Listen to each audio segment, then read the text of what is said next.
Welcome back, guys, to another video, and this is Creative FX, and I'm pretty sure you guys are learning from the videos that I'm posting. This is a very short video, and I just want to explain a trade that I sent on Telegram. So I'm just going to quickly go to Telegram because I do not want to waste your time. All right, so if we go to Telegram and talk about this setup, you can see there's a setup that I sent here, and I was expecting that the market is supposed to sell, and the market did sell, which is a very good thing. And this is me in the trade right here, and I did get good pips out of it. So I'm just going to show you how the trade unfolded, or why I was expecting a sell. So looking at this chart right here, remember the basics that I've taught you ever, so forth and so forth, right?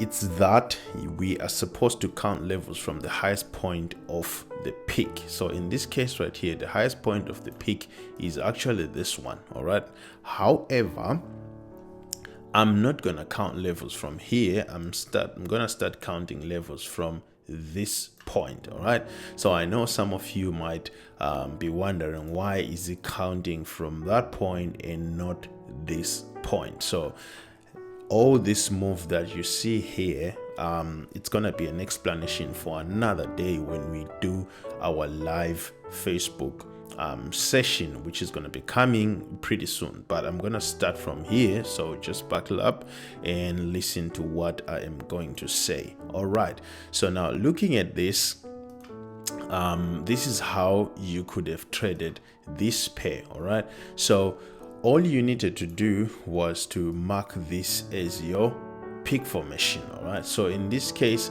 my peak formation here is this one, so I'll then regard this as my first drop of the market, and then this being my first drop of the market marked the low of that level, and it never broke that low in the next coming 2 days. So we only see the low being broken by this move right here, and this move goes all the ways down and it marks a new low. In other words, we say it closes lower than this right here. So what it simply means is that this will be our level 3, and that will be our one drop, and that will be our level 1, and this will be our 2 drop, and this will be our level 2. So we were actually in this area right here. So this is where I was actually anticipating the market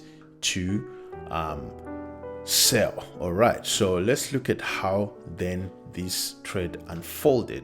So if you then zoom in a little bit to try and see what's happening in this market, or how it unfolded, the day where we were supposed to trade this pair was here. So I was anticipating that the market is supposed to move down. Unfortunately, it moved after 2 days, and you're probably wondering, so where was I supposed to get my entry? Now let's get right into that. So I'll just quickly load the other template with the Asian boxes so that I show you where you were supposed to take your trade. So the reason why I'm loading the one with Asian boxes is so that we see the stop hands and the Asian high and low. So in this case right here, as you can see, this is where you were supposed to take your trade. All right, so this being the spot where you were supposed to take your trade, now your entry was going to be either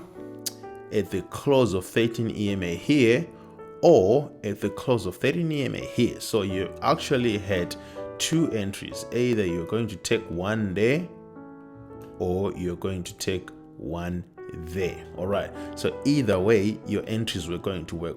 Somebody might ask and say, why are you saying this is where I was supposed to take my entries? The reason is because this is where you've got your M formation, and again, not forgetting that you've got a bigger M formation as well. So just by the market coming back up, as you can see, this whole move coming back up to that area was a good point for you to take another sell. So that means if you're going to take another sell, you were basically taking the neck of that peak formation on the 200 EMA, which is the 15 minutes time frame. All right.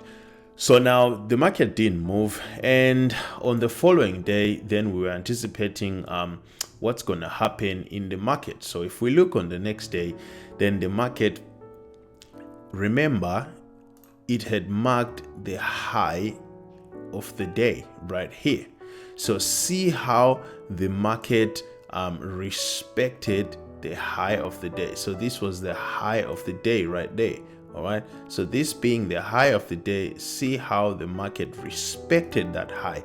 The market just used wicks to tap on that high. It never broke that high, but it just tapped on the high using wicks, and then it traded away. So that was another good reason for you either to take this trade on the M5 here, or to take this trade on a sniper sell there, or rather wait for that pullback to get it. And unfortunately, you are not going to get a second leg.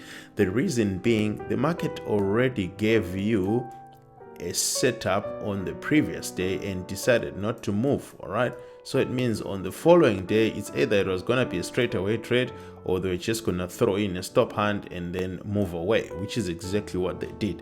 So some days you might know that the market is not going to throw in a second leg. Reason being, the market gave you a setup the previous day, so you should not expect them to give you another setup again on the next day. So that is generally how this pair unfolded, guys. And if you actually took it, you could have had very good pips, because if I can count from this point, that is actually 78 pips, and that is 83 pips. So you could have been on a very very good profits on this. All right, so again, for those who are keen on entering even more, this is gonna be another entry as well that you could have taken because of this M formation that you see right here. All right, thank you very much, guys, and thank you for paying attention. And I hope you actually understood the whole idea behind this setup. Cheers.